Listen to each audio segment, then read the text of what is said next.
Today we've got co-writers Simon Kinberg and Jim Uhls for our screening of Jumper, or as my parents like to call it, Jumpers, with an S. No matter how many times I corrected them, it was still Jumpers. And my grandfather said the same thing. And so did my parents' friends when they emailed me to ask me about that movie. How is Jumpers? I don't know where the S comes from. Maybe it's a senior citizen thing. But nonetheless, welcome to our podcast of Jumper, without the S. Howdy, I'm Jeff Goldsmith, Senior Editor for Creative Screenwriting Magazine, and yes, it is true. We have good old Simon Kinberg and Jim Uhls, the co-writers of Jumper, with us today for our podcast, and we do not have co-writer David S. Goyer, who was off in Chicago shooting his own movie, which is a good excuse. So otherwise, we would have loved to have had him, but he was not in town. Remember, if you dig this podcast, make sure to check out the latest issue of Creative Screenwriting Magazine. You could read all about what's in our latest issue by visiting www.creativescreenwriting.com. We feature more interviews with screenwriters than practically any other outlet, and we could be found in Barnes & Noble and Borders and newsstands all across the United States, Canada, and Western Europe, so make sure to check us out. But now, without further ado, let's jump right onto the stage with co-writer-producer Simon Kinberg and co-writer Jim Uhls to discuss their latest film, Jumpers.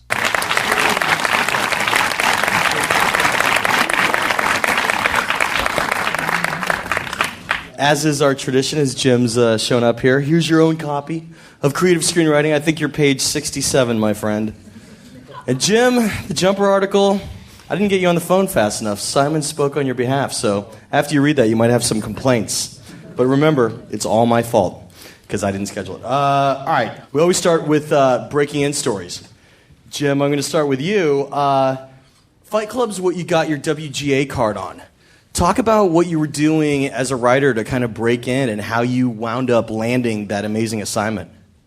Actually, it's not how I got the card. I had the card for quite a while. I was in that plateau of being paid to write things for, in studio gigs, and they get really close to a green light, and then they fly back away from the green light, and they don't get made. But what was the project you got it on? How'd you kind of break in to get your card? The first one was called Dead Reckoning. It was a science fiction one, and then I had one about a male and female couple who were bounty hunters, and that wound up being optioned by about 4 studios in succession, and almost came together. It was called Hard Hearts, and it almost came together that many times, or even more times than that. It's a great script. Thank you. Is there any status on it? Like, could you revive old scripts like that? Is this something you want to keep getting going? Well, it has a lot against it, so it's So what led to you getting Fight Club? Because we're going to talk about that a little, but just how did you end up getting the assignment, and what was your first thought of the book as you read it? I got it actually because Hard Hearts was seen and read as the sample for me to, as a candidate to write it. When I read it, I thought, this is going to be a great, fun gig to be paid to write, and it is never going to be fucking made. But I'm going to have fun writing it, and being paid to write it. Because I love the book. It was a lot of fun.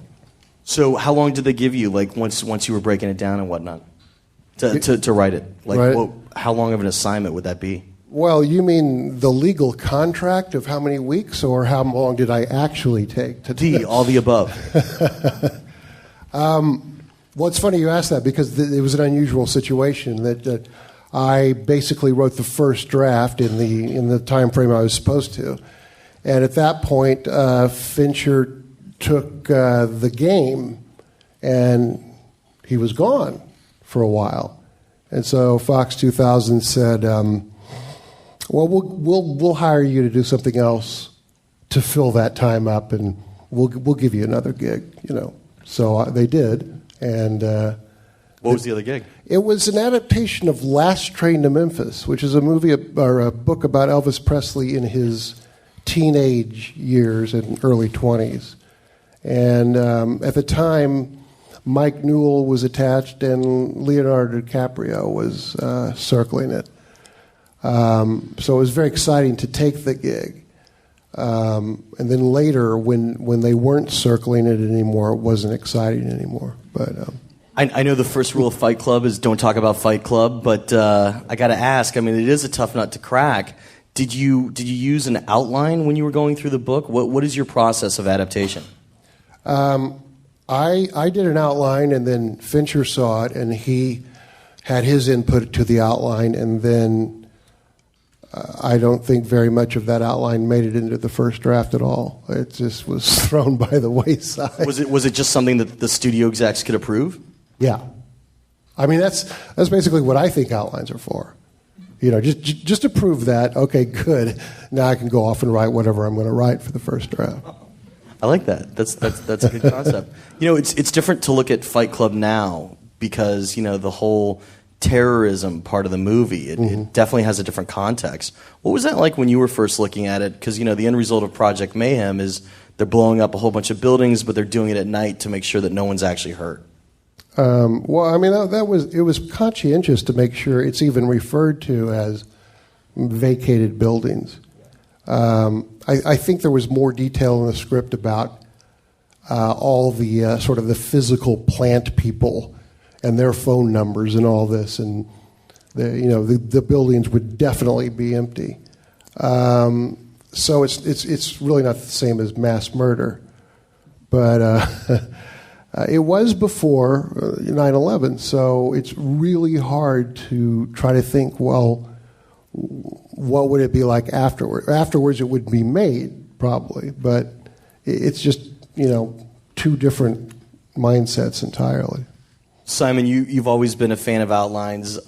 You told me once that you used to go to the New York Public Library, look at screenplays, and reverse engineer outlines based on the screenplays that you were reading, which I always thought was kind of brilliant. Talk about doing that, and what were some of the screenplays that you reverse engineered, and what did you learn? Well, for me, that was in terms of outlining other scripts, it was really just about learning the structure and architecture of screenplay writing, because the books I was reading, and I was at Columbia Film School at the time in New York, which was a great education, but I still felt like I wasn't learning about the innards of screenplays. And I, grew up on movies and loved movies and felt like I had a good instinct for storytelling in general and storytelling in movies. But, screenplays are a separate entity and a separate medium even from film. And I was just sort of trying to learn the grammar of it. And I felt like the best way for me to learn that language was by actually looking at people that did it extremely well and then trying to figure out, like you say, reverse engineer, figure out the math of it. I mean, the math can only take you so far, obviously. Like, anybody can learn the math of it. Anybody can read screenplays and break them down. Anybody can read the 5 bazillion books about how to write a screenplay. You need to be able to do more than that. But you also need to be able to do that. And that was really my first education in the process of writing scripts. And, it's funny. I'm incredibly meticulous about outlining. But what ends up happening is, in some ways, it is a license, as Jim is saying. It's a license to diverge. It's a license, actually, in some ways, to free you up to feel like, okay, well, for me at least, I have a functional spine. I have a functional structure for this now, so I don't have to worry that the story is going to, have a beginning, middle, and end. Now I can just start to play a little bit with less scary consequence. So for me, it's really just about neuroses more than anything else. It's just about being afraid to write and that making it a little less scary. What were some of the scripts that you were kind of reverse engineered? So many. I mean, honestly, I would go do about 5 or 6 a day over the span of many months. The ones I remember the most vividly are, it's an archive that has actual, not photocopies, but literally scripts that belong to the directors and actors with those director or actors' notes in the margins, and they have a Sidney Lumet collection. And it's a bunch of Sidney Lumet movies. Literally almost every movie with his, and then also the ones he did with Al Pacino, with Al Pacino's notes actually in the script. It's incredible. It is incredible. It's an incredible resource, and nobody really uses it. It's this tiny little treasure trove. You can't take the scripts out, obviously. You have to sit there they don't even let you use a pen. You have to use a pencil. But you can take notes, and it was so instructive, obviously, to read those. Out here we have the Writers Guild Foundation Library at the WGA, which is open to the public, and also the Academy Library is 2 great resources. Just since we're geeking out on outlining, which I know everybody loves, by the way, what did your outline look like? I mean, when you would do these outlines, you were also inventing your own version of it on the page. Would you do like a one-sentence breakdown for each scene? Were you writing down dialogue? No, I didn't do any dialogue. It was really about structure. I mean, I'd take these 90 to 120 page scripts and try to break them down into it was all handwritten on non-lined pieces of paper, tried to break them down into like 3 or 4 page outlines, because that was the best way to sort of step back and look at the forest and see the bones. So I would do it the way I did when I was in like elementary school and high school, where it would be, Roman numeral 1 and then A and then 1, and literally like that's how it would break down in act structure for me, where Roman numeral 1 would be act 1 and 2 and 3, and each successive sequence would be, this is so geeky. Anyway, you can figure out the rest. The A and then 1 and whatnot. All right, cool. No, I agree, by the way. I was going to say, I agree with having down on paper an understanding of the structure of the whole thing and major beats. I think one of the things that puts me off of a really detailed outline is, lines like, and this is when he does that emotional thing, and it's going to affect her that way. And it's like, okay, well, we'll see, I mean, that doesn't make a scene. So, and if the plot's pivoting on it, and it could go another way, I think you have to keep an open mind about following the outline. I agree. It shouldn't be set in stone. And I mean, the creative process is really when you're sitting down to write in screenplay format, obviously. But yeah, a lot of people use it as guideposts. Simon, we know you're breaking in story because we've had you in our screening series before, so you've been able to tell it. But just a few questions about Mr. and Mrs. Smith.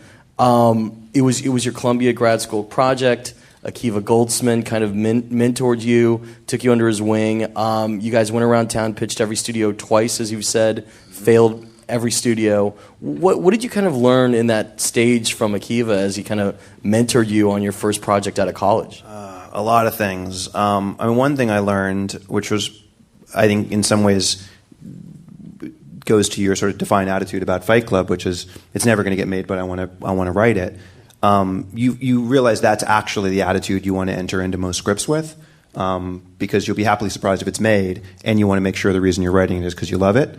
And so Mr. and Mrs. Smith in some ways was my first real labor of love as a screenwriter. And I was in film school. I'd written something that people out here had read, like Hard Hearts. It was a sample of work for me that had generated more work, or at least some interest. And Akiva was one of the first people I met. I told him the idea for Mr. and Mrs. Smith. He really responded to it. We went around pitching everywhere. Everyone said no. I went back to New York, went back to school. He said, keep retooling it based on the feedback that we've gotten. I retooled it. I came back out again. We pitched everybody the same people, the same movie. This is like 6-7 years ago, maybe more. And I was very young and entirely new to this process, and it is incredibly disheartening. I mean, when you're a kid and a bunch of grown-ups in suits over and over again tell you you're wrong, you believe them. And so it was really, if I didn't have Akiva, I would have believed them and I wouldn't have written the script. And I think the best lesson learned was that when you have a passion for something, you simply have to write it, whether you get paid or not. It doesn't matter. It does matter, but if you have enough of a passion for it, you may get paid more in the long run than in the short run anyway. Well, it's the concept of proving it on the page. And I mean, it's always hard to sell a pitch. And as a brand new writer, even if you sold Mr. and Mrs. Smith as a pitch, I think they would have hired Jim or somebody else to rewrite you. You wouldn't have been on it. No, I wouldn't have done that to Simon. I would have said, no, you're going to keep him on there. That's kind. Well, there were people that, that is the nature of the process of being a screenwriter on Hollywood movies, at least. It's not as true or true at all in independent movies. And there were people on Mr. and Mrs. Smith that Nicole Kidman, who was originally going to be the Mrs. Smith, brought on, and then subsequently the studio and actors brought on. And one of the wonderful things about having Akiva as a mentor, producer, partner in the movie is he kept me on the movie continuously. So there were plenty of times when I was actually, not plenty, but there were times when I was working with other writers. It's interesting because that's what you did tonight. You're a producer on this film, Jumpers. So what was that experience like for you to kind of, I don't know if you hired the other writers on Mr. and Mrs. Smith that would come in for punch-up, or you at least were around them. So I was around them. I didn't hire them. I was actually... Is it nerve-wracking? I mean, because I could see... It's uncomfortable. it depends on the person. I mean, it's immediately either that person's disarming and it's not so awkward, or that person's an asshole and it's really awful. And I had both experiences on that movie. But ultimately, just being able to stick around on that film was incredibly important for me, and feel as though I had a hand on it the whole time.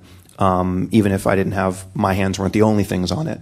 And the truth is, it's a collaborative medium, so even if they're not other writers rewriting you, the actors are going to be rewriting you every time they say your lines, the director's going to be tweaking you, the editor's ultimately going to be cutting your lines and rearranging things, so you have to be open to the act of collaboration, and I really was sort of a trial by fire in the best and hardest ways on that film for me. The best being Akiva, and the hardest being I was just hurled into a situation with, one of them well, movie stars that have really strong opinions and expect to have those opinions serviced, and you got to find a way to do that. You've kind of become, a studio guy. I mean, you're doing films on a studio level. You're not doing indies yet. Hopefully, one day you will. But I mean, it's a tough territory to kind of navigate. What else did you learn on that film? Because I mean, you did get sole credit on that film. The rewriters kind of just did punch up. They didn't win an arbitration. What did you learn that's kept you continuing to work within the studio system and kind of navigate through it, as we discussed on X-Men 3, which I know was hell? Yeah, that was tough.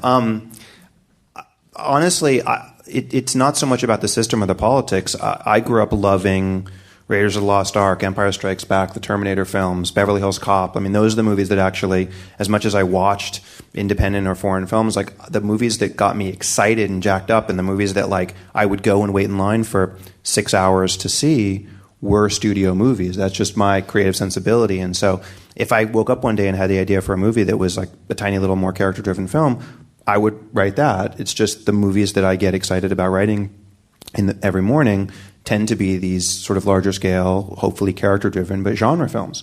And those genre films have action, they have special effects, they have things that cost a lot of money that only studios can afford.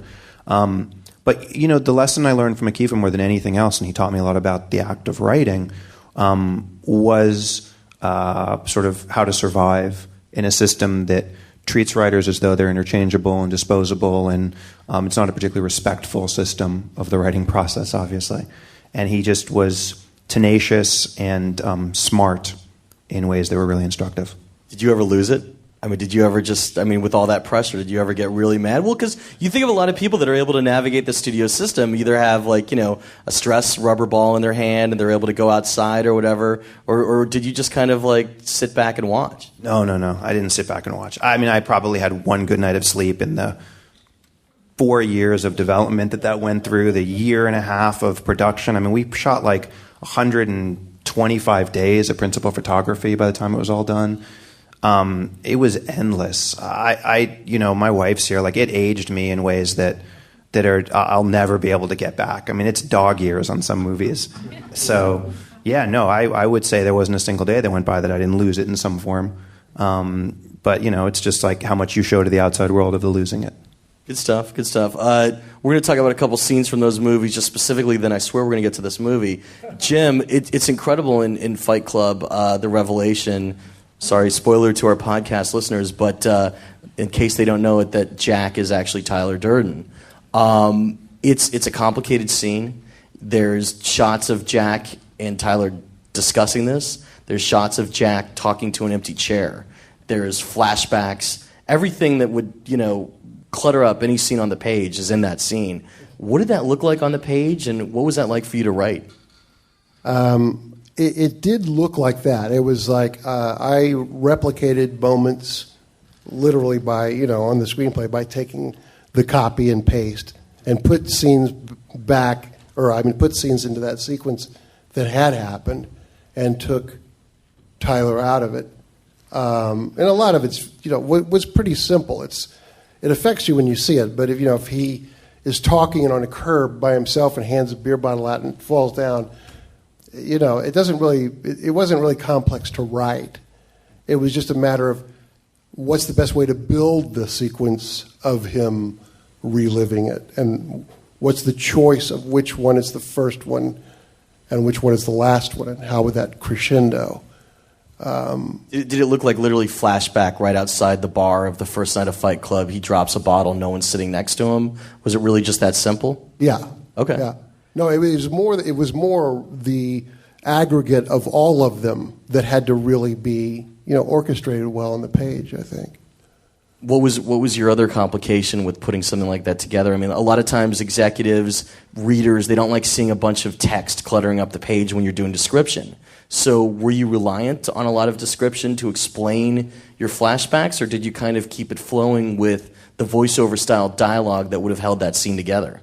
Well, there was some voiceover, I believe, of when Tyler's, yelling at Jack, I am you, I look like you want to look and all that. I think some of it bled over. But in terms of what it looks like on paper for the executive to read, very little words and nice and spaced out so they can kind of go bam, bam, bam, bam, bam, and kind of get it. So that's basically how to do it, I think.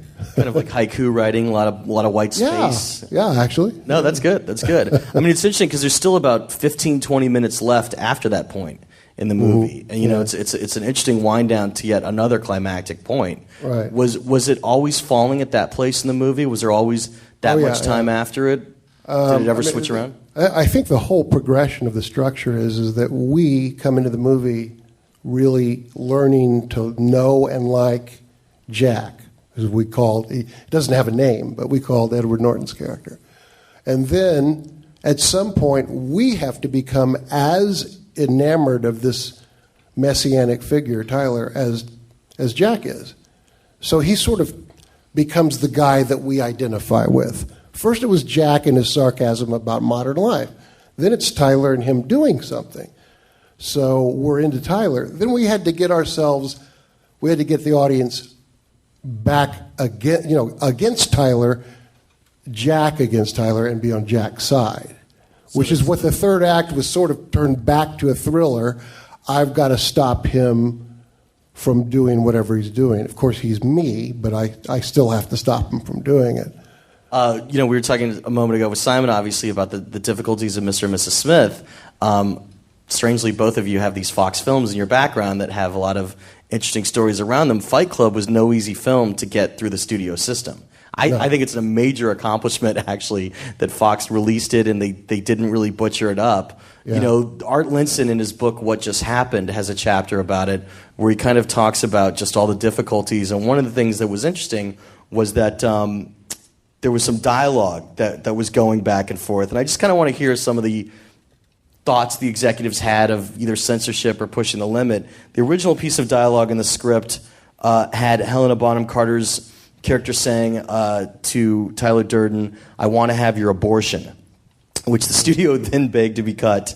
And the line was rephrased as, "My God, I haven't been fucked like that since grade school." At which point they asked, "Can we put that abortion line back in? It wasn't so bad." Could you talk about just those lines and changing them and dealing with those studio notes? Because I love the way that the second line was even more offensive than the first one. Well, they didn't expect to get a more offensive line when they wanted the abortion cut. And when they got it, it was, and I don't know which person, I think it might have been Laura Ziskin on that one, was, can we just go back to the line we had? There were also things, not necessarily lines, but in terms of the production, there were things Brad did that no one knew he was going to do, like actually break out a bridge that he'd had in his teeth that was, put there because I think a long, long time ago, maybe childhood or adolescence, he had an injury. And so he himself took that out so that he would have a gap in his teeth from fighting. And that kind of riled the studio a little bit too. And of course, him being bald, which it's in the book and it's in the script, but they're like, he's bald. It's Brad Pitt. He's bald. It's like, yeah, well, he's acting a role. Important to have writers tell studios things like that, I think. What were some of the other kind of fights or censorship things you remember, if anything? Because I just couldn't imagine the kind of notes you would get while writing something like Fight Club. Well, I don't know how many. There wasn't really censorship fights. Per So se. there wasn't anything else hotly debated like that line of dialogue? Well, should Brad cut his hair, and how graphic the violence in the fights would be.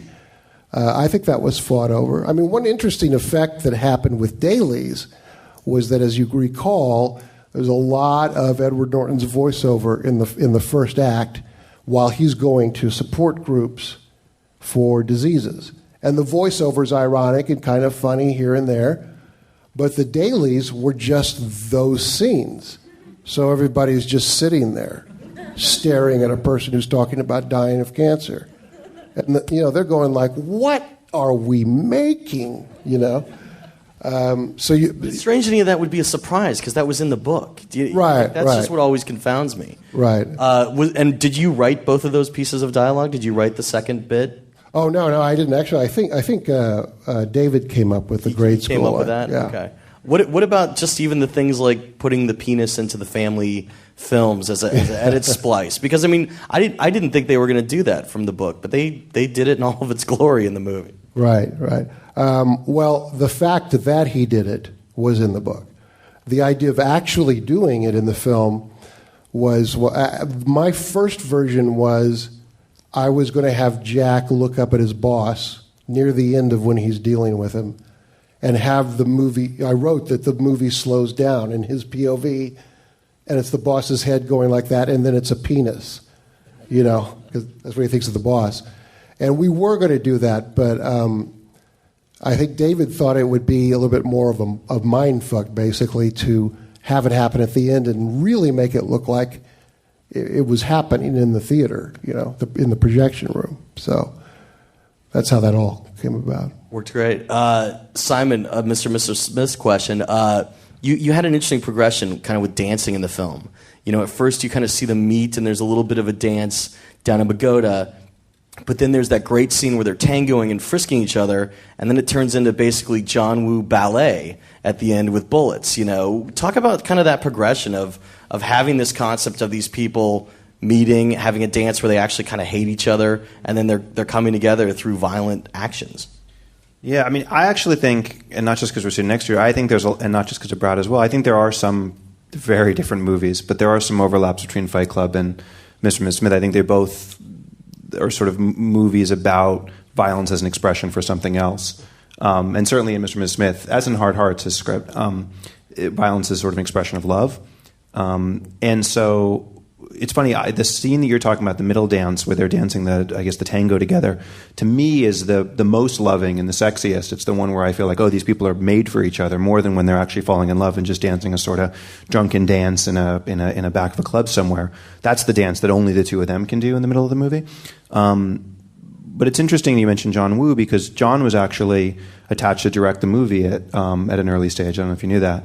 I wrote a couple drafts for him, actually. Originally, when Nicole Kidman and Brad were going to do it together, John was, I guess, the first director that we talked to, and he came aboard. And a lot of especially his early movies, before his American movies, though I love Face Off as well, they're really inspiring to me. And the way they used action sequences the same way that like sort of classic Hollywood movie musicals use the movie musical numbers to sort of express emotion. Like when somebody got so emotional or so just excited that they couldn't do anything but break into song and dance. That's what I wanted Mr. and Mrs. Smith to do, but in action and fighting. And I mean, part of the reason why, in addition to just my being a young and relatively unknown writer, that we didn't sell the pitch was when I went in to pitch the movie, I was like, it's a romantic comedy about two people trying to kill each other. And the most romantic part of the whole movie is when they punch each other in the face. And like, I'm sure as your experience on Fight Club was, though I meant it literally too, but a little more metaphorically, the response was like, I don't know what the fuck that movie is. Doesn't sound romantic or funny. And in truth, actually, a lot of what happened over the span of the movie in terms of finding the tone, which was the hardest part of that film, and I think it's usually, from my experience, the hardest part of any movie. But finding the tone of that, which is a fairly tenuous balance between comedy and action, we found in terms of how violent it could get. like the house fight between the two of them, we did so much modulating of that in post-production and when we were shooting it on the day. And still, when I saw it in post, I felt like it was too violent and it would actually pop people out of the movie and be sort of off-putting rather than fun. And Doug Liman, to his credit, the director, kept, same director as Jumper, kept pushing for more and more violence. And we screened it for people, and I thought literally women, and especially sort of women my mother's age, were going to stream up the aisles and run out of the theater. And it got the biggest laugh of the movie when he's kicking her in the ribs behind a couch. But again, that's not something that pitches particularly well, where you're like, yeah, and his wife is going to be on the ground, he's going to be kicking her in the ribs repeatedly, and it's going to be hysterical. You just look at you like you're a sadist. So anyway, you asked me about the dances. We were pretty careful about how those were sort of signposts for the relationship in the movie. Something that's interesting about both of these films, just want to hear from both of you about this, is that there isn't a clear set antagonist in either. So it's untraditional in that way. Simon, we'll start with you, but in Mr. and Mrs. Smith, you could see it on the DVD. I mean, Terrence Stamp and Jacqueline Bisset were originally cast as mother and father, the two different heads of the different agencies, who had also had their own previous marriage and possible divorce. And then later it was recast as Keith David and Angela Bassett, and then later it was completely cut out. So that really the antagonism is, can they get along in their relationship? And a whole bunch of henchmen have to die to find out that answer. Yeah, that was, I mean, incredibly wasteful, but ultimately the right decision. We shot for 2-3 weeks with Terrence Stamp and Jacqueline Bisset. Then we watched it in dailies, and we felt like it wasn't. The conflict felt false. It felt manufactured. It felt like really the conflict of the movie was a romantic comedy conflict, which is always man versus girl. It's always the two people. It's Katharine Hepburn and Cary Grant. It's George Clooney and Jennifer Lopez. Not upside. It's Tom Hanks and whoever he's in. Meg Ryan. We made the mistake of thinking that actually secondary characters would be as meaningful to the audience, remotely as meaningful as Brad Pitt and Angelina Jolie. And I don't care who you cast. So we watched it and it didn't play. It didn't feel dramatic. It didn't feel like it was actually germane to the movie. We recast it because we thought it was their fault. We watched it with Angela Bassett and Keith David, two more great actors who did very good jobs, and it didn't work. And we were just kind of confused, frankly. And that movie there was a lot of confusion throughout that movie. So that wasn't a particularly new state for us. But we were like, we're going to have to cast it again and reshoot it a third time, which is not anomalous for Doug Liman. And when we talk about Jumper, it's sort of his method now is to recast and reshoot. But one weekend, to his credit, Doug just pulled all those scenes out of the movie. And we watched it and we were like, wow, there's no plot to the film now. And yet it's way more watchable than it was before. I think it's a perfect example of like really taking out a plot that just didn't really mean much and letting it be character-driven action, which always works better. Yeah, it does. And I think actually a lot of the time we lean on supervillains as crutches because it's easy to manufacture conflict when somebody with a gun and henchman comes in and is like, do this or I'm going to do that.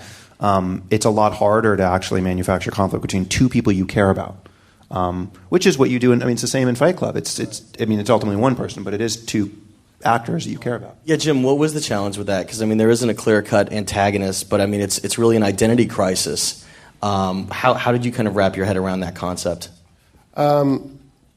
It's not that there wasn't an antagonist. It's that there were sort of two protagonists. We liked Tyler, but Jack was always sort of on the outs and questioning him. So he had a conflict with Tyler, really. And then in the third act, it's flat out Tyler is the villain. So it went through those stages, I think. But no third party is a villain at all, really.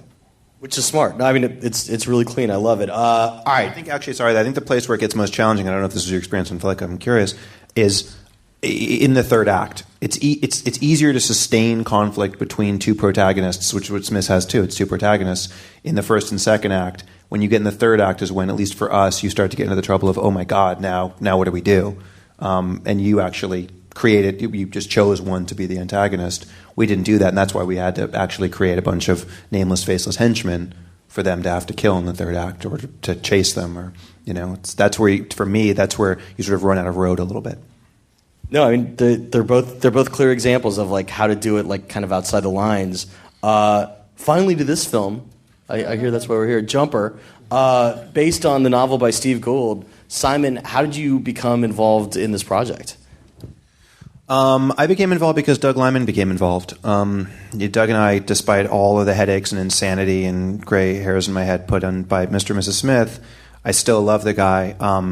And so he had read, David Goyer wrote the first draft of the script, the first couple drafts, and Doug had read... For the record, David Goyer's in Chicago, otherwise he would have been here with us tonight. We'd love to have him. Yeah, he was with us in New York at the premiere a few weeks ago, and he's shooting a movie, he's directing a movie. And Doug called me and said, I think this is a great idea for a movie, I think there's a lot of great things in the script. Will you come aboard and produce it? And I was in the midst of actually shooting... X-Men, I think, actually. And I was like, yeah, I don't even need to read it, yes. And that's how I became involved. So Goyer's draft, you guys get it in, and I guess we might as well bring this up now because we're going to get to it a lot more later. But on Mr. and Mrs. Smith, Doug Liman's process could be kind of described as kind of like almost experimenting or rehearsing in front of the camera sometimes. There were 3 wrap parties on Mr. and Mrs. Smith.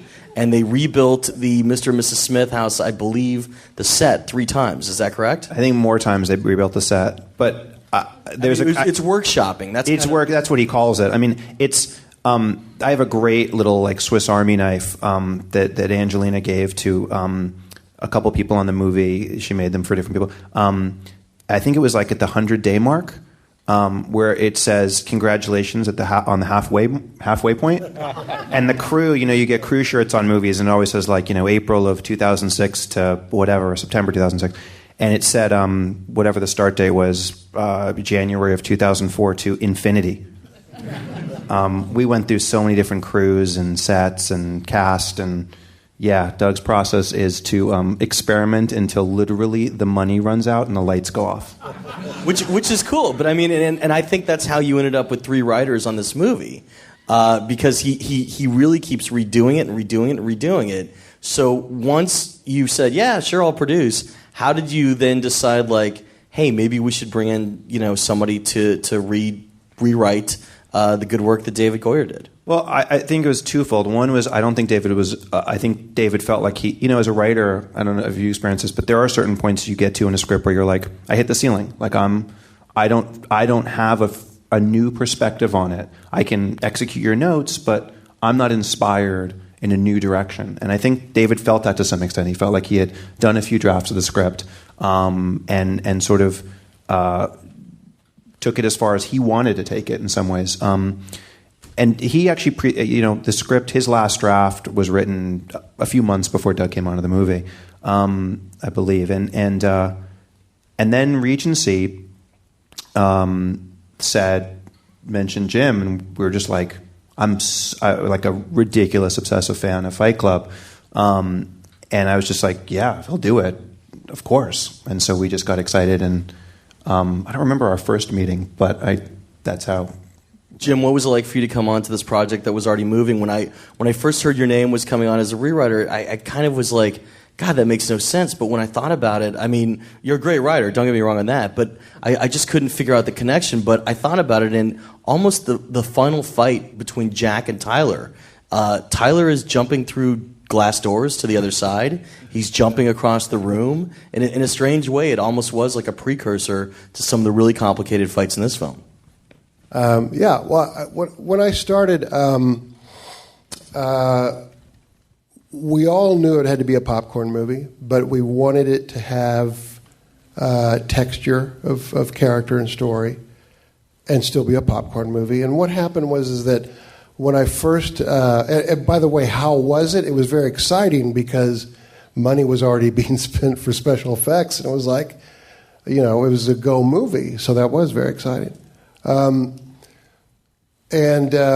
My first stab at it was too dark and a little bit too morose. I'm in shock. But what was interesting is that I had certain givens that I know Doug and Lucas Foster wanted. I think Simon had more of a flexibility about it, but David has no friends. No friends. He doesn't have a male friend he can talk to. The only quote friend he has is a girl he's in love with who's with someone else. His mother left him when he was 5. His father's an alcoholic who beats the shit out of him. Not popcorny sounding, you know what I mean? So the challenge was how do you make that feel like it's a big fun popcorn type movie? And there was no narration when I first did it. So it was literally a guy grimly going through a day with all these aspects of his life which are grim.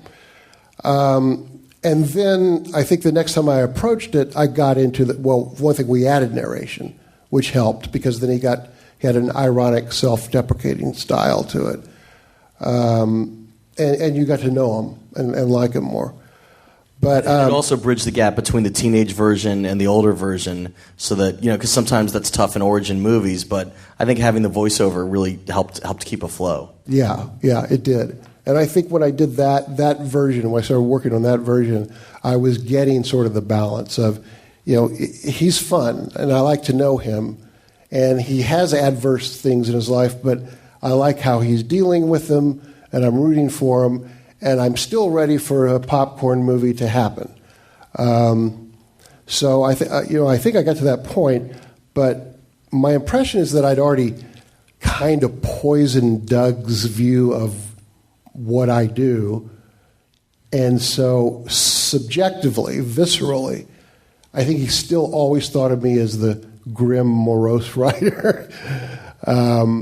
And Simon, God bless Simon, he was a great help to me, and he saw the difference. He saw when I was doing it more like a fun, ebullient movie.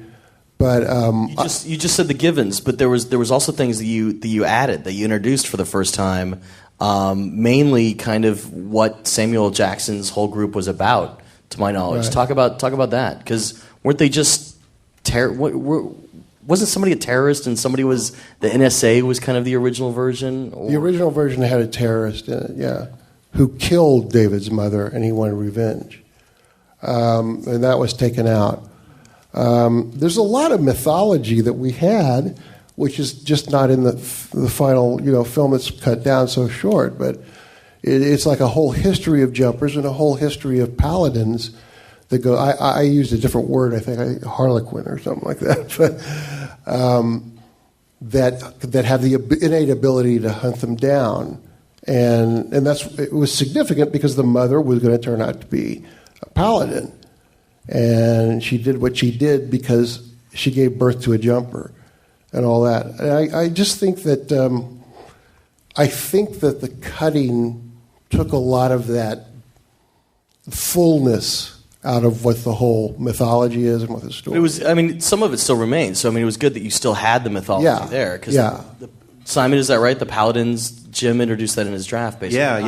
All that stuff. What's interesting is that some of it was cut down in the edit, and a lot of it, I happen to agree. That there was a lot more, just empirically, there was a lot more mythology, and it felt like a more textured, frankly, universe. Some of it was pared down in the edit, but a lot of it was actually pared down by Doug. Doug has a very low threshold for what he imagines to be exposition. And in truth, we all think that's really cool, but it helps ultimately build more emotion into the dilemma of the characters, but it on its own is not emotional material. And Doug, is a really strange, very specific guy with sort of capricious taste sometimes. But there are certain things that he just really struggles with: how to shoot, literally, just like how to get focused to cover. And somebody telling someone else about history, backstory, information, logic, These are things that don't interest him. But it's interesting because almost like in Mr. and Mrs. Smith, by excising that from this movie, I think that's also how you ended up with like an 88-minute movie, which is perfect time, honestly, for the popcorn kind of cruncher genre, which is what you were shooting for. So I mean, it's interesting that just in the way that Mr. and Mrs. Smith, they took out the stuff about the villains, it also was very pared down here. Yeah, but I think in Mr. and Mrs. Smith they're all human beings. So I mean, even though they're sort of hyper real, you have to do a little bit of legwork to create the conceit of the movie and sell the conceit of that movie. But the actual powers and history is actually really simple. It sort of needs to be simple. I'm someone who really likes comic book movies and likes science fiction films, and I actually do miss, like Jim. I do miss a little bit more of that texture and a little more of that mythology, because that's the reason I go to these kind of movies. But yeah, I mean, I think as a ride, the ride is probably smoother than it would have been. It just is maybe a little less immersive. It would have been cool to see Mace Windu and Anakin Skywalker battle it out, just a little more. Jim, it was your decision to revive the mom, right? That was also something that came out of your draft. Yeah. I mean, a lot of these were brainstorming sessions, which involved Simon and Doug. But yeah, it was going to be a different mother. It was going to be a mother who was a Harlech paladin, and this problem of she had to abandon him, hoping that he'd never even find out about this other world where there's jumpers and there's paladins, and just live a normal life. And then, of course, they cross paths, and she actually is obligated to kill him, which she resists doing. So yeah, that was introduced into the after Goyer. Just to both of you, I mean, the characters of both Griffin and David were really well drawn, I thought, and I thought Griffin had a lot of great kind of punk dialogue. He was always getting in people's faces. I love that his introduction in their first meeting is that he's taking a piss on a wall in the Coliseum and smashing things up. Talk about kind of the evolution of those characters through the various drafts for both of you. Well, yeah. I mean, as soon as I was on, we all pretty much wanted Simon to be a very seasoned veteran jumper who is kind of haunted and hunted and a hunter at the same time.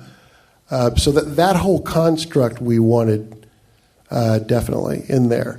I think Simon, got more of this sort of style of dialogue for him that's in the final film. But the idea of what Simon is was there when I was working on it.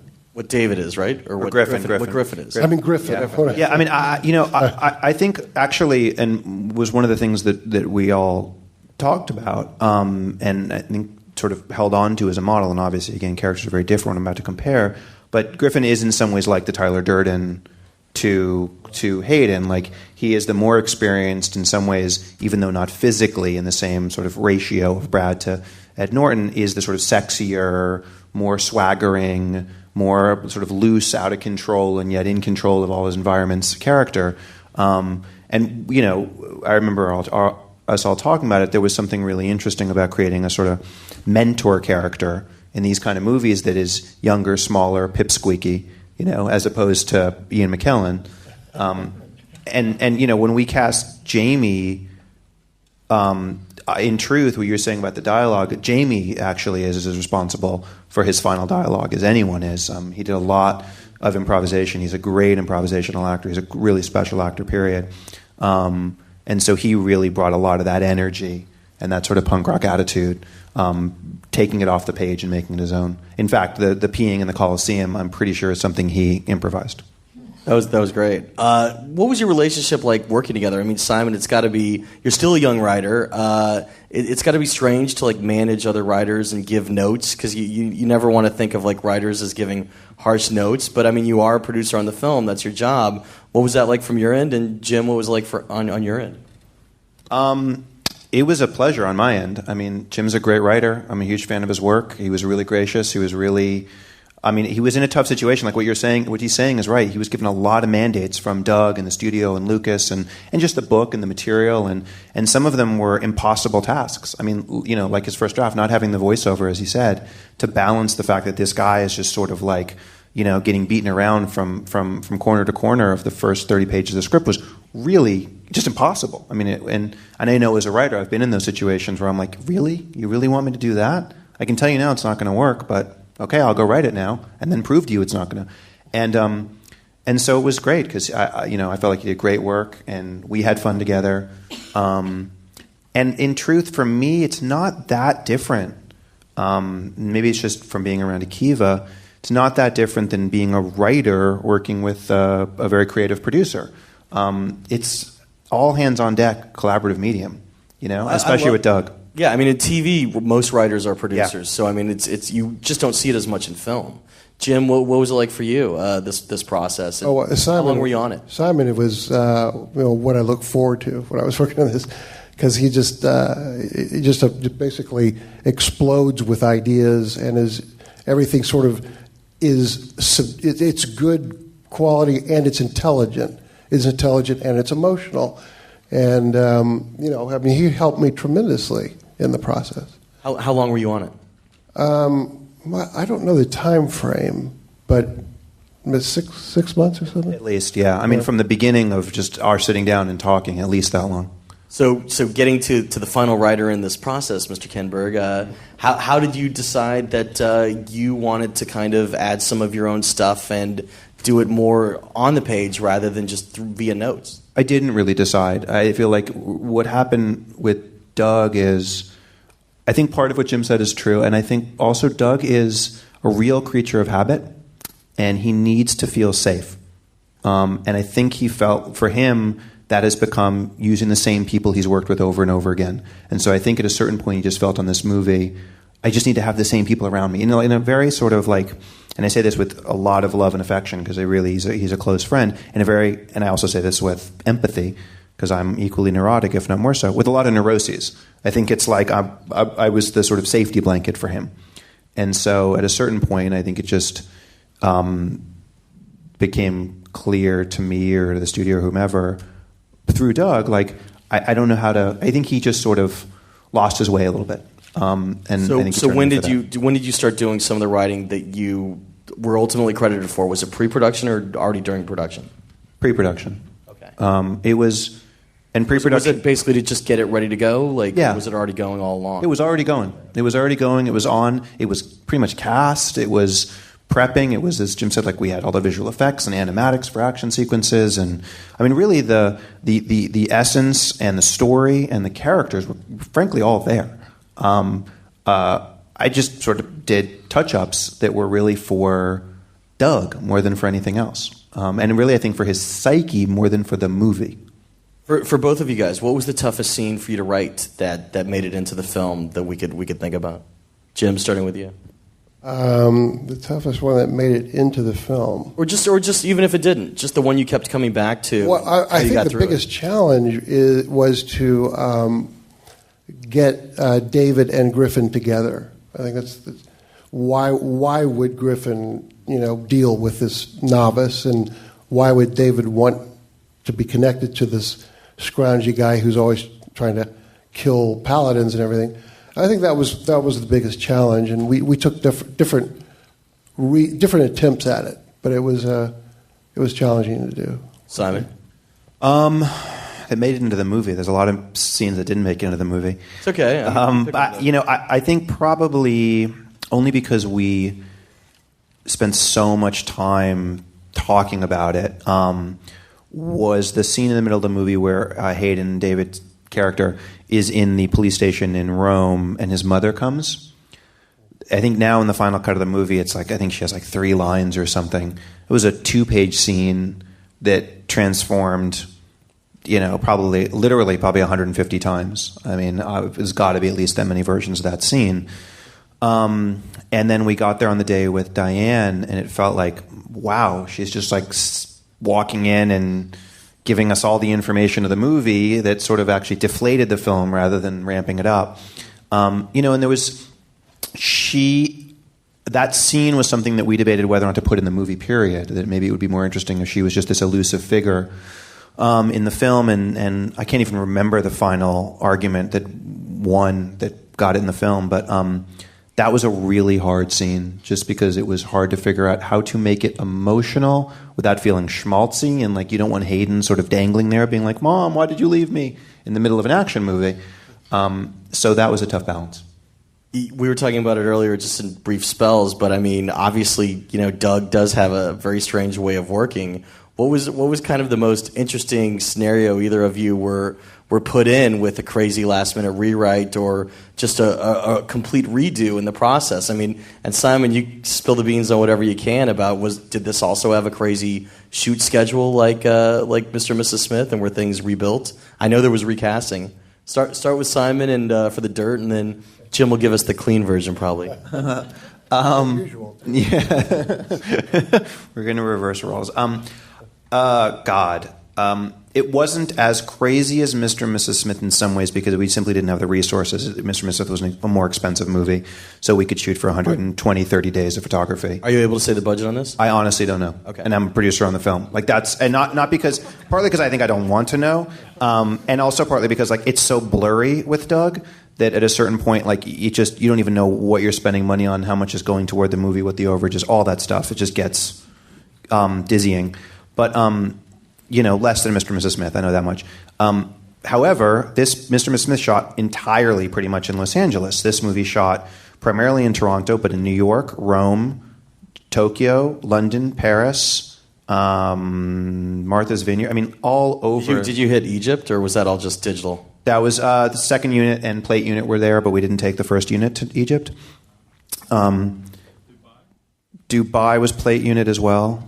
Good eye. I'm sure not Chechnya. No, Chechnya was actually that's in downtown Toronto. I don't know if you know there's a little Chechnya in downtown Toronto, but I would say the most challenging thing was the fact that we actually cast the movie with an unknown 17-year-old kid in the lead and an unknown 17-year-old girl, two extremely good young actors. We started shooting the movie for a couple weeks and then shut the film down and recast and spent about 6 weeks trying to recast the movie. We met with 10 different actors in Doug's apartment in New York City. We ended up recasting the movie with Hayden, started reshooting, trying to use the 17-year-old girl as his counterpart, but Hayden's 25, and it's not necessarily that he looked that much older than her, but there is just something in your eyes that's different when you're in your mid-20s than in your late teens. And we tried with this girl, and she's an extremely talented actress, but she couldn't overcome the fact that she is literally 17. So then we shut the movie down again, but for days, I think. And Doug and I actually went to go see, the studio sent us a bunch of names of actresses to recast the movie with, and they wanted us to go see Jacinda Barrett. She's a very good actress in a movie called Last Kiss that Paul Haggis wrote in.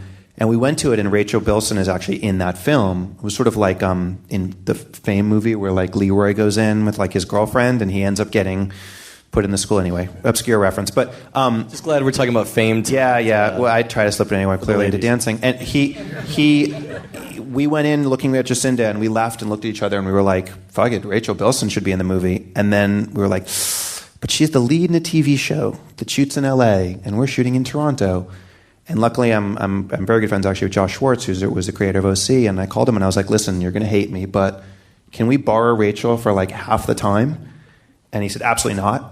And they said, "Let me see if I can work on it." And he actually bent over backwards to make her schedule work. And the poor young woman would shoot the OC here in Los Angeles for 3 days, get in a red eye, fly to Toronto, get off at 6 a.m, go straight into hair and makeup, shoot for 3 days in Toronto, then fly back to LA and start over for 3-4 months.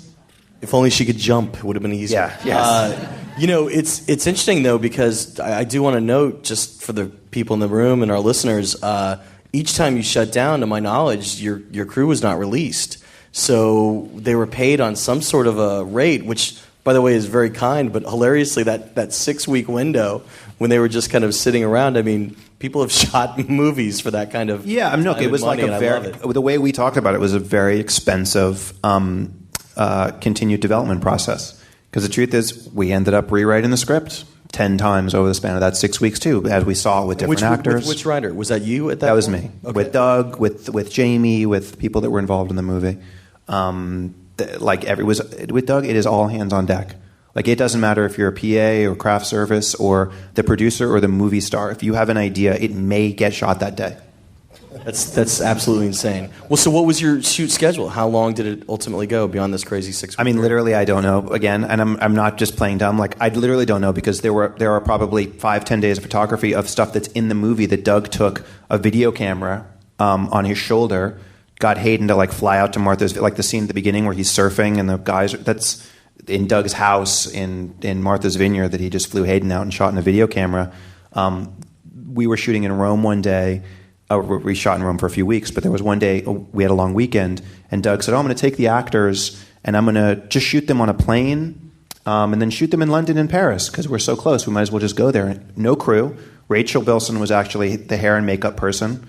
Hayden and Jamie, he shot Jamie in London with a double-decker bus. He shot Rachel on that plane. That's a commercial plane just heading from Rome to London. So I don't know how to add up the days. Because, like, truly, it's probably 15, 20 days of what we call Dougie cam. Was that on HD? Was that on HD? Yeah. It's that camera that Bryan Singer used in Superman. I don't know, PP1 maybe it's called. So I don't know. All right, fine. I'll put it to you this way. How many rap parties were there on Jumper? We literally, I would say probably 5. But partly because we shot all over the world. So when we wrapped each place, but in truth, in terms of rap, like, we think the movie is over... It's not over yet. Probably 3 times we had premature rap parties. Good stuff. Jim, what was kind of your wildest experience of watching the way that Doug works and trying as a writer, a gun for hire in this case, especially to kind of accommodate? Well, he's a very interesting sort of eccentric character. And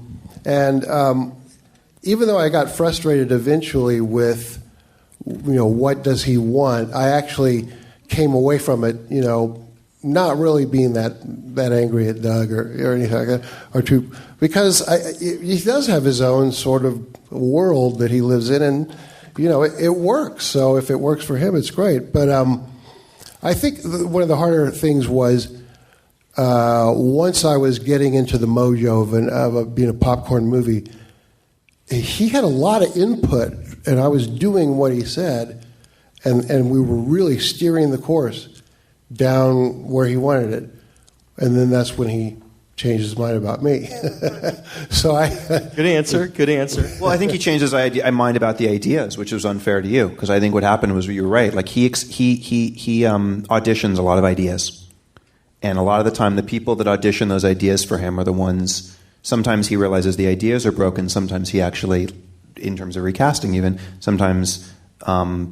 the people that are executing those ideas are the ones that suffer for it.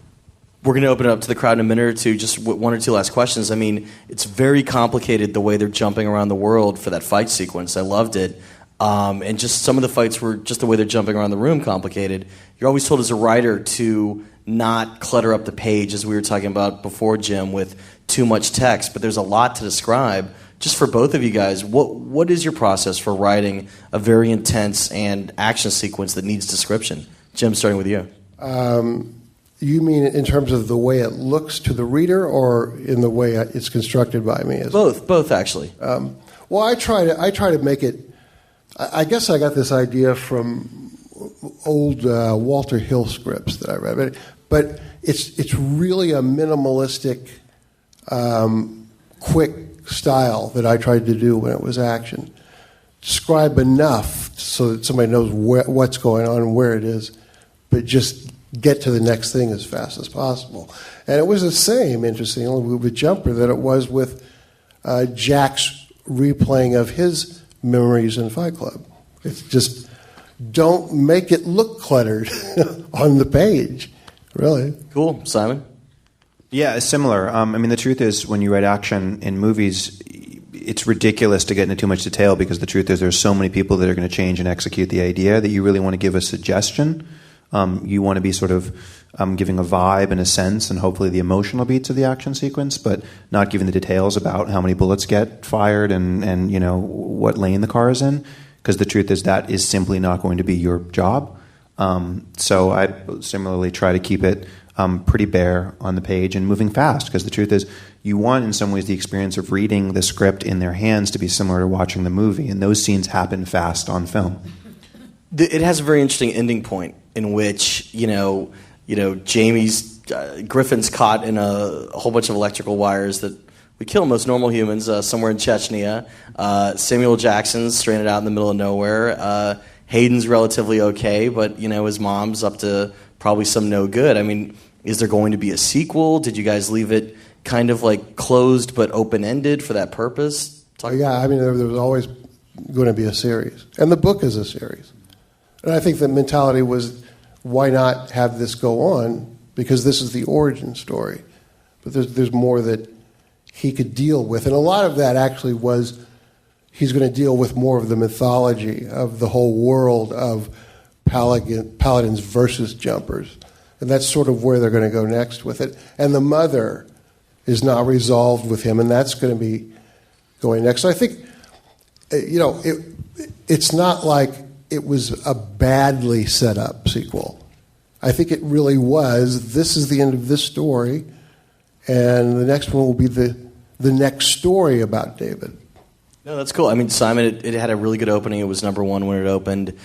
Are they talking sequel already? Is it a possibility? It's certainly a possibility, but it's ultimately, you don't know until it's all said and done and tallied, and it's really, frankly, not a creative decision. It's a fiscal decision, and so it's out of our hands. But I mean, I have to say, for me, the thing that is compelling about making a sequel is what Jim created, which is the open-ended story with the mom.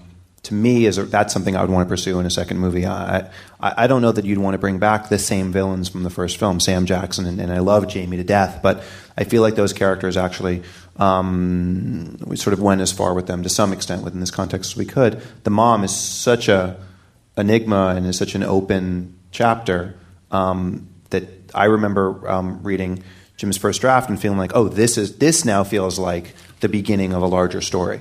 The other version, as much as I love David's draft and I love David as a writer, it felt like it was closed off in a way that I wasn't curious. Well, yeah, because it's a cool ending point, because as the story's ending, you could already see the other story beginning. Yeah. So that definitely works. Ultra geeky here, but when he's in his time of crisis in the river in his childhood, he jumps not into a place you would think subconsciously of safety, like your home or something like that. The library. Why? Yeah, Why did that happen? That was part of what actually got cut out for the film, because he hated going home to that father, and so after school he went to the public library and stayed there until they threw him out at closing time. So it was sort of like his haven, and that's why he automatically went there. Gotcha. Also, a lot of times in these movies, they go back through your family once they have an idea of who you are, and then they kind of kidnap or torment you, that way to kind of get you to come present yourself. Simon, in this, Samuel Jackson just kind of shows up in his apartment. I mean, there's a phone call where they say, we have a lead on the bank robbery from 5 years ago or 8 years ago, whatever it was. Was there more missing about how they found their way to the apartment, or no? That was just sloppy storytelling. I mean, we had a couple more covering lines of dialogue for Sam in the bank, but in truth, it was like one of those bad screenwriter magic tricks where you're like, it just happens off screen, and it makes them even more formidable. Well, I mean, it at least kept things moving, but it was good to see it not the reverse of the typical way. I mean, I was surprised he showed up that fast.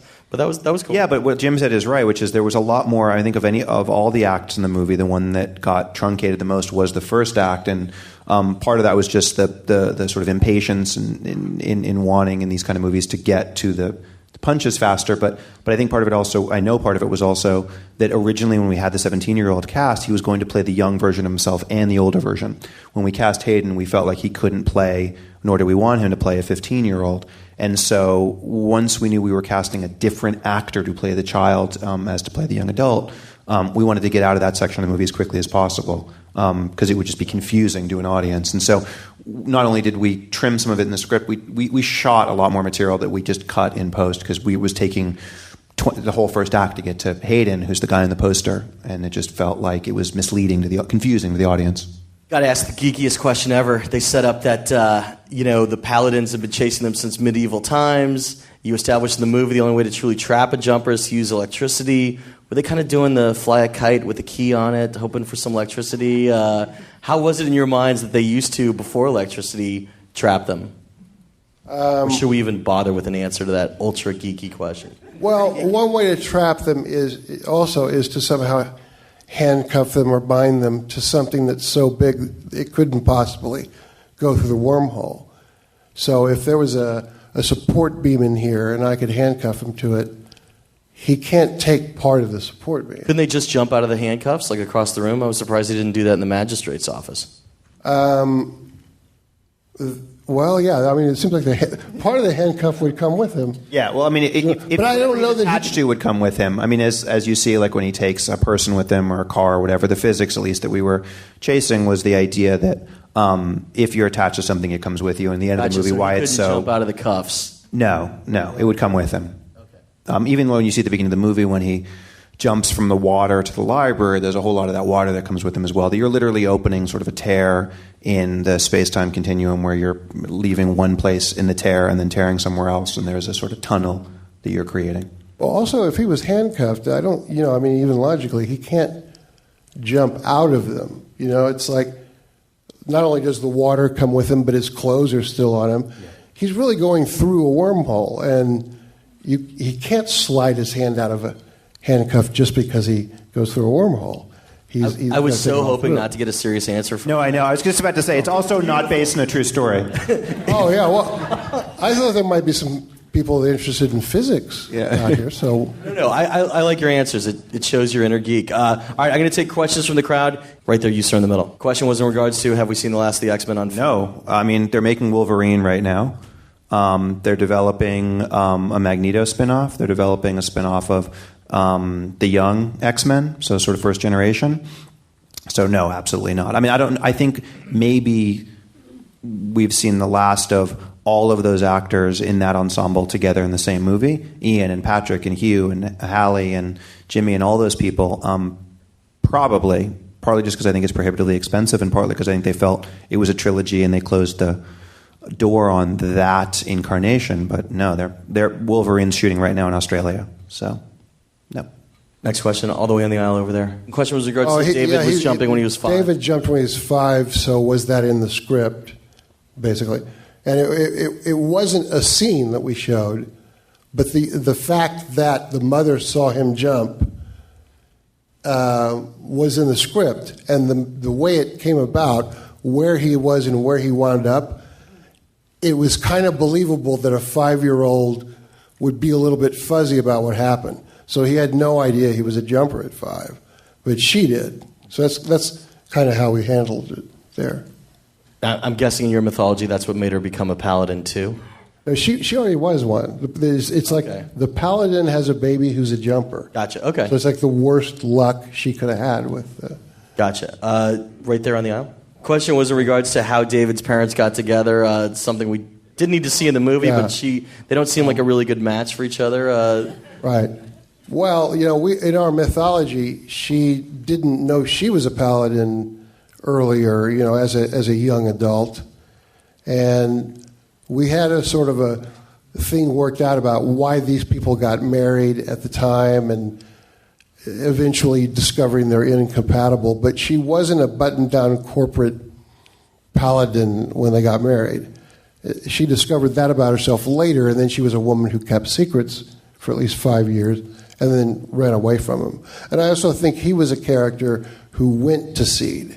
He wasn't always just a bum and a jerk. So that unfortunately is not was cut out of the film, but it was supported pretty well. It's the thing about the dad especially is covered in the voiceover where he's like, when mom went away, some dad went with her. Or say some line like that. And, ever since mom went away.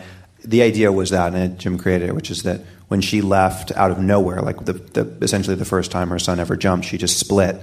That it began a de-evolution for the dad that landed him a bum, drunk, in that house in East Lansing. Another question right there in the middle. Two good questions. Did Griffin, something about being 5 and jumping for the first time, Griffin mentions that he jumped when he was 5. Also, when Samuel Jackson sees the picture of his mother, I would think that would make him think that there was a mole in his organization, because when he does go to the apartment, the first thing he says to him is, "Who's protecting you? How did you live this long?" To both you guys, what are the answers to those two? Well, again, it's so cut down to such a Spartan story that I think the things we were playing with was that Samuel Jackson didn't know that this woman that he knows as a fellow paladin is the mother of David. He finds that out. He is going to worry about her sympathies, where they lie. In terms of Griffin jumping at 5, we had it that Griffin jumped out of his house while his parents were being mowed down with automatic weapons because they were trying to shoot Griffin.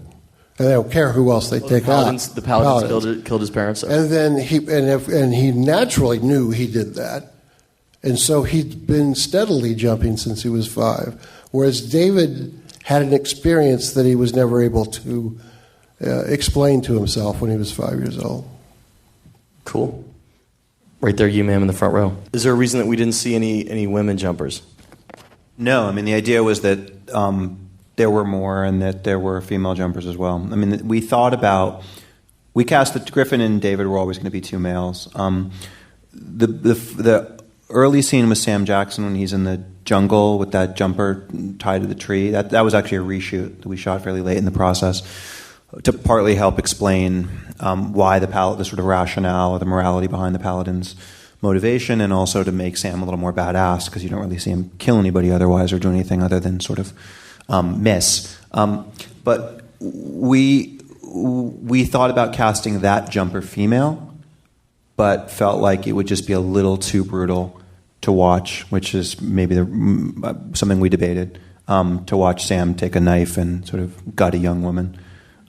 That's why we didn't cast a female. But the idea is that there have been jumpers, female, male, forever, hermaphrodites. Yeah, I also think that a character would have had to have been added, and we knew we wanted David and Griffin, and you learn from Griffin that they don't seek each other out and hang out together, jumpers. So there would have been no reason to have contact with another one who happened to be female.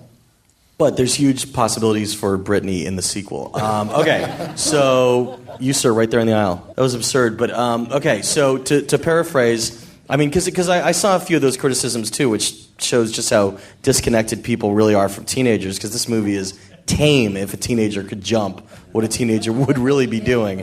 And I promise you, it would not be anything for world peace or going on a date. But the question was in regards to saying that there was no moral compass to the hero because he jumps and robs banks. He dares to borrow wetsuits from surf shops and not pay for them. No, but that's true. I mean, I actually agree with that. I mean, the idea of the movie is that he starts in a place where he is actually, like most teenagers, probably like a lot of people, but certainly like most teenagers, doesn't have a strong moral compass. I disagree with that. At the beginning of the movie? Or about teenagers? Oh, we know different teenagers, apparently. But we just know different people. At any rate, the idea was over the span of the movie, his hero's arc, his journey would be that by the end of the film he's actually using his power for someone other than himself or something other than his own personal gain. And so really the architecture of the film was literally that, was you start a movie with a guy who's using his superpower not to fight crime, because I don't believe that if a teenager or any of us, like, are you a police officer? You don't fight crime all day. I'm an attorney, but...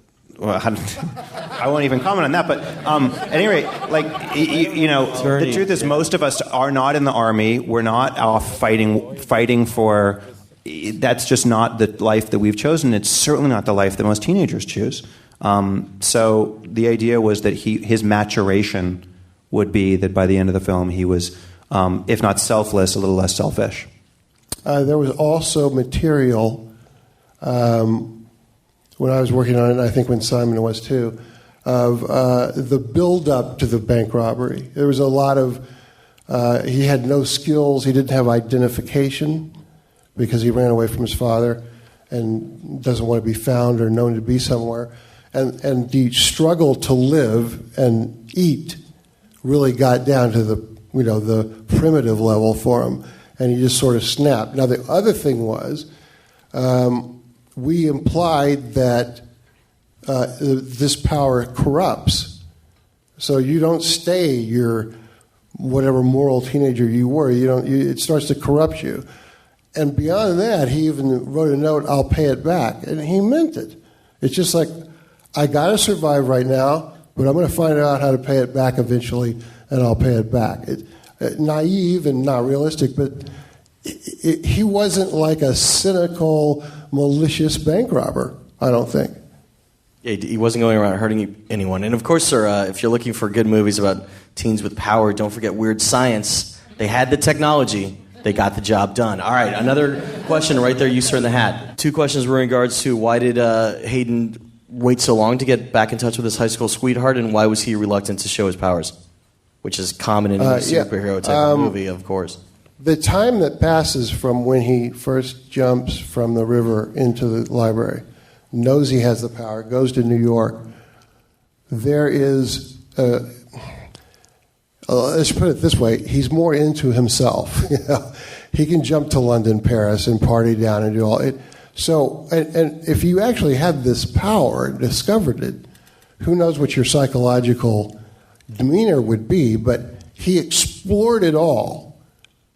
And then he thought about Millie again. But I don't think that was time spent, thinking about her and going, nah, I'm not going to go see her. I think he was just totally distracted and caught up with what he could do. And then once some of that emptiness set in, he went back to find Millie. His reluctancy to show the power was the second part of that question? Was it just he wanted her to her? Yeah, he wanted her to accept him as a normal guy, I'm guessing, right? Yeah. Yeah. It's interesting that you said that, though, because the scene where he goes to London and picks up the girl in the bar, he takes her home and he's kind of sitting up at night looking out the rainy window, and you could tell he's not really satisfied. So, and that's right before he goes home to Millie, too. So it worked on that level also. Yeah, no, and it's supposed to feel like when he's sitting on top of the Sphinx, as much as it's sort of triumphant and cool, it's also he's sitting up there by himself. So there's a certain loneliness to his life. And he is forced back home, ultimately, in some ways, by Sam Jackson, because it's the only place that feels safe to him. And then it gives him, as Jim's saying, it gives him sort of an opportunity to think about this person he hasn't thought about for a long time. 1 or 2 last questions. What was your experience working with Lucas Foster on this and Mr. and Mrs. Smith, and what was the significance of the knife that Samuel Jackson would wrap and unwrap in the cloth? It's weird that the 2 questions are like, I thought they were connected in some ways. I love Lucas. Does he have a knife? No. Lucas is like, and I say this as like the other. I'm like afraid of guns and knives and these things, which is maybe ironic because it is ironic because I make these kind of movies. But Lucas is the guy who's not afraid of guns and knives. At any rate, it was great working on Smiths, and it was great working on this with Lucas. Doug's movies are not easy movies to be a physical producer on. It's not easy to keep it even remotely just one wheel on the rail. And so Lucas's job is as difficult as anybody's job in film, on these 2 films at least. And he's extremely, extremely good at marshaling all possible forces to create any semblance of order. The significance of the knife was just that there was it was a little bit trying to stand in for some of the mythology and sort of history backstory that Jim and I are talking about. The knife was supposed to feel a little ancient. Was supposed to feel like there was a ritual to his killing these jumpers. That it was something that his whole life was about, sort of ridding the world of this bane. And so he took not pleasure, but took it sort of religiously or seriously in a different way than someone who would just pull the trigger and shoot somebody.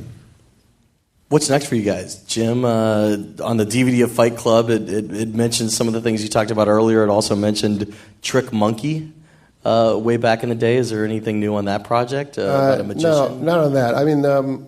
My adaptation of the novel Flicker, which was a fun thing to do because it's very much a departure from the novel in a way that's fun. But that is... Give us the pitch on that. Tell us how you would describe Flicker. Flicker is about my screenplay is about a film preservationist, a young guy, the lead guy, who discovers really unusual flaws in an old film, a 30s film, made by a director who's totally forgotten and not even listed or in film books or anything. And he finds out that there's something subliminal that happens, and this director had mastered it. So as it goes along, he has Meniere's disease, which causes you're losing equilibrium. So you had two things playing along. He's following this out to a paranoid extreme, or he's right. So that's sort of the construction of it. But it involves a cult that director was part of. That's an old cult that is. I don't want to give it away, but they wanted to cause something to happen to all mankind with subliminals in film, and in the version I did, television as well. And you've been working on it for years, though. So I mean, what's well, a couple of years, but I mean, then it's been sitting there. Yeah. It's been sitting there. Sorry. So sitting there, not working. Yeah. I don't know. It's at New Regency. They sort of had a sea change in with Bob Harper coming in with what kind of things they're interested in. But I talked to Darren Aronofsky, is the one I developed it for, wrote it for, is now seriously talking about, taking it out of New Regency. And probably they'll be amenable to it. So, we'll see about that. In the meantime, I'm writing an adaptation of a series of graphic novels called Rex Mundi, which is about an alternate present. Like we're living now today, but Europe is still monarchies. Most of the world is still colonies.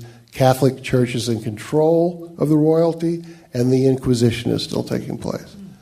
So this is when, for Johnny Depp, he's on as a producer and would be, right for the lead role. So that sounds cool. I mean, you've done a lot of adaptations. Is there anything that's kind of been an original idea that you've been trying to develop for years? Actually, the Last Train to Memphis that I mentioned, Flicker, and now Rex Mundi have a tremendous amount of my own ideas in revamping them, even basic structural things.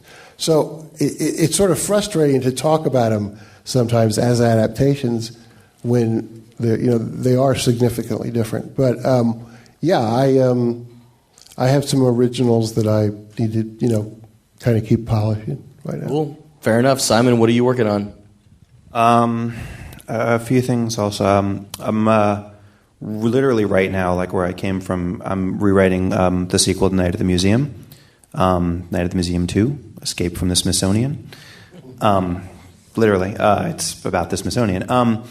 So I'm rewriting that. It starts production in this summer, and I'm also actually adapting a book by Robert Ludlum, who wrote the Bourne books, called Osterman Weekend. Sam Peckinpah adapted it many years ago. Not particularly well. The book. I mean, I'm a huge Sam Peckinpah fan, but it's not a great movie. It's a great book. I'm adapting that to actually direct it as well. And writing another movie here that's like a spy movie for Nicole Kidman from the Smith days. You sold that as a big pitch like 2 years ago, right? Yeah, and I literally keep saying like you're going to get to it. I haven't started right. I mean, the truth is, it's awful. I mean, in some ways it's great, but it's also I literally haven't gotten a chance to start it. It has been 2 years, and I'm just now sort of at the starting gate of being able to write the script. But as soon as I get done with Night 2, that'll be the next thing on my plate. You guys have been very generous with your time. I can't wait to see what you do next. Give it up again for Jim Uhls, Simon Kinberg. Thanks for hanging around. Thank you. And that's how the Q&A went down. Thanks again to co-writer Simon Kinberg and Jim Uhls for hanging out with us for the Q&A. And of course, best of luck to David Goyer, who could not make it because he was shooting his own film in Chicago. If you dug this episode of the podcast in general, consider tossing a virtual tip into our PayPal virtual tip jar by visiting www.creativescreenwritingmagazine.blogspot.com and look for the PayPal icon.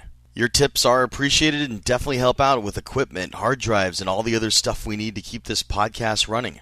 Of course, feel free to check out my blog, which I even managed to update on the rare occasion that I have time to do so by visiting www.jeffgoldsmith.blogspot.com. You can also always feel free to drop me a line by emailing me at yo.goldsmith@gmail.com, and I'll do my darndest to get back to you as soon as I can.